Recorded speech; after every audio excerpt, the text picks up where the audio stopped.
ಯುಗಾದಿ ಗೊಂದಲ. ಕರ್ನಾಟಕದ ಒಂದು ಸುಂದರ ಹಳ್ಳಿಯಲ್ಲಿ ಶಿವಣ್ಣ ಅವರ ದೊಡ್ಡ ಕುಟುಂಬ ವಾಸಿಸುತ್ತಿತ್ತು.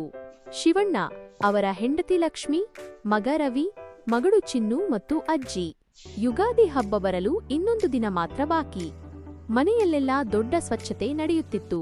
ಚಿನ್ನು ಮನೆಯ ಮುಂದೆ ಸುಂದರ ರಂಗೋಲಿ ಹಾಕುತ್ತಿದ್ದಳು. ರವಿ ಮನೆಯ ಬಾಗಿಲಿಗೆ ಮಾವಿನ ಎಲೆಗಳಿಂದ ತೋರಣ ಕಟ್ಟುತ್ತಿದ್ದನು. ಅಡುಗೆ ಮನೆಯಲ್ಲಿ ಅಜ್ಜಿ ವಿಶೇಷ ಊಟದ ತಯಾರಿ ಮಾಡುತ್ತಿದ್ದಳು. ಅವಳು ಮಕ್ಕಳಿಗೆ ಹೇಳಿದಳು, ಯುಗಾದಿ ಅಂದ್ರೆ ಹೊಸ ಆರಂಭ. ಮರುದಿನ ಬೆಳಗ್ಗೆ ಸೂರ್ಯೋದಯದ ಜೊತೆ ಮನೆ ತುಂಬಾ ಸಂತೋಷ ಮತ್ತು ಹಬ್ಬದ ವಾತಾವರಣ. ಅಜ್ಜಿ ಯುಗಾದಿ ಪಚಡಿ ಮಾಡಲು ಶುರು ಮಾಡಿದಳು. ಅವಳು ಮಕ್ಕಳಿಗೆ ಹೇಳಿದಳು, ಈ ಪಚಡಿಯಲ್ಲಿ 6 ರುಚಿ ಇರುತ್ತವೆ. ರವಿ ಕುತೂಹಲದಿಂದ ಕೇಳಿದನು, ಅಜ್ಜಿ, ಯಾಕೆ 6 ರುಚಿ? ಅಜ್ಜಿ ನಗುತ್ತ ಹೇಳಿದಳು, ಜೀವನದಲ್ಲಿ ಸಿಹಿ, ಕಹಿ, ಹುಳಿ, ಖಾರ, ಉಪ್ಪು ಮತ್ತು ತಿತ್ತನೆ ಎಲ್ಲ ಅನುಭವಗಳು ಇರುತ್ತವೆ. ಅಷ್ಟರಲ್ಲಿ ಚಿನ್ನು ತಪ್ಪಾಗಿ ಸಕ್ಕರೆ ಬದಲು ಉಪ್ಪು ಹಾಕಿಬಿಟ್ಟಳು. ಅಜ್ಜಿ ಮೊದಲಿಗೆ ಆಶ್ಚರ್ಯಪಟ್ಟಳು, ಆದರೆ ತಕ್ಷಣ ನಗುತ್ತ ಹೇಳಿದಳು, ಸರಿ, ಇದು ಹೊಸ ರುಚಿ. ಎಲ್ಲರೂ ನಕ್ಕರು. ಸ್ವಲ್ಪ ಸಮಯದ ನಂತರ ಶಿವಣ್ಣ ಹೊಸ ಬಟ್ಟೆ ಹಾಕಿಕೊಂಡು ಬಂದರು.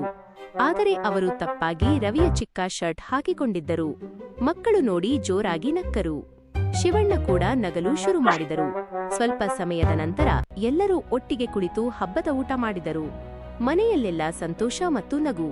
ಅಜ್ಜಿ ನಿಧಾನವಾಗಿ ಹೇಳಿದಳು, ನಮ್ಮ ಜೀವನವು ಈ ಪಚಡಿಯಂತೆ. ಕೆಲವು ಸಿಹಿ ಕ್ಷಣಗಳು, ಕೆಲವು ಕಹಿ ಕ್ಷಣಗಳು, ಆದರೆ ಕುಟುಂಬ ಜೊತೆಯಲ್ಲಿ ಇದ್ದರೆ ಎಲ್ಲಾ ರುಚಿಗಳು ಸುಂದರವಾಗುತ್ತವೆ.